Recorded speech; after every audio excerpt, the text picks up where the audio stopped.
You ever see a brilliant plan, just a perfect strategy that completely falls apart right at the finish line? It happens way more often than you'd think.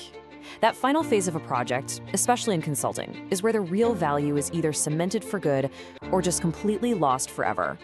So today, we're going to break down exactly how to master that final phase to make sure your hard work has a real, lasting impact. All right, let's jump right in. First, we're going to talk about why this final phase is so incredibly important. Then, we'll get into the nitty-gritty of implementation. After that, we'll cover how to plan that graceful exit.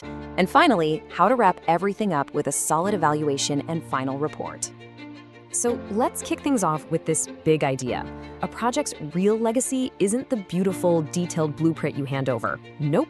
It's about what actually happens, what changes, what sticks, long after the consultant has packed up and left the building. That hits the nail on the head, doesn't it? A strategy on paper is just, well, an idea. It's those final stages, the implementation support, the training, the transfer of ownership, and that final closure. That's what turns a great idea into a tangible, lasting success for the client. That handover, honestly, it's everything. Okay, so let's move on to implementation. This is where we see how a plan stops being a document and becomes a living, breathing change inside an organization. And you're about to see this phase is absolutely a team sport. And this is where it gets really interesting, right? Look at this clear division of labor. The consultant's job? To plan, guide, and keep an eye on the process. But check out the client's role.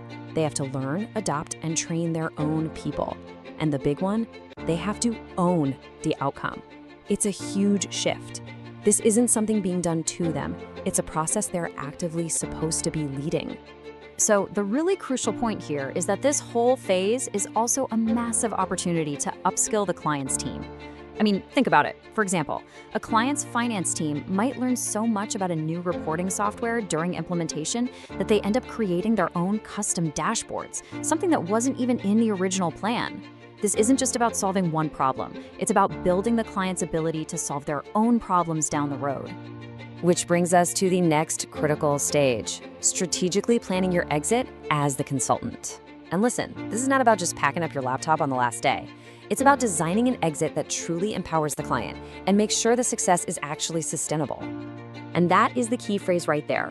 Carry the torch independently. A strategic withdrawal is not a sudden goodbye. It's more like a planned, phased reduction of support.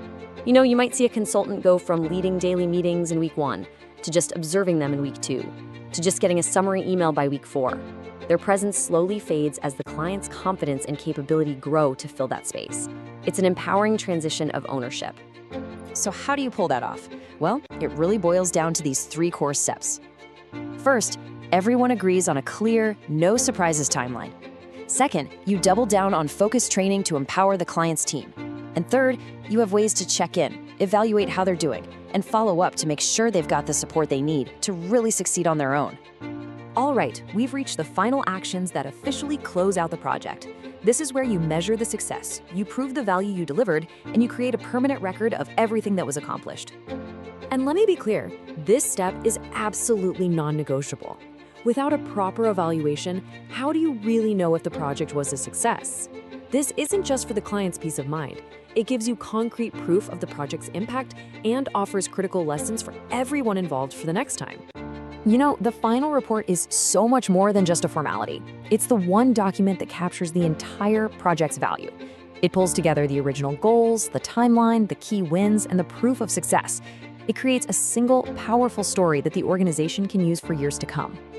So, as we've seen, getting from a great idea to a change that actually lasts requires a really collaborative implementation, a thoughtfully planned withdrawal, and a rigorous final evaluation.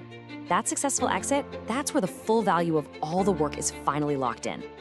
And that's really the question I want to leave you with. Sure, you can file the report, send the final invoice, and move on to the next thing.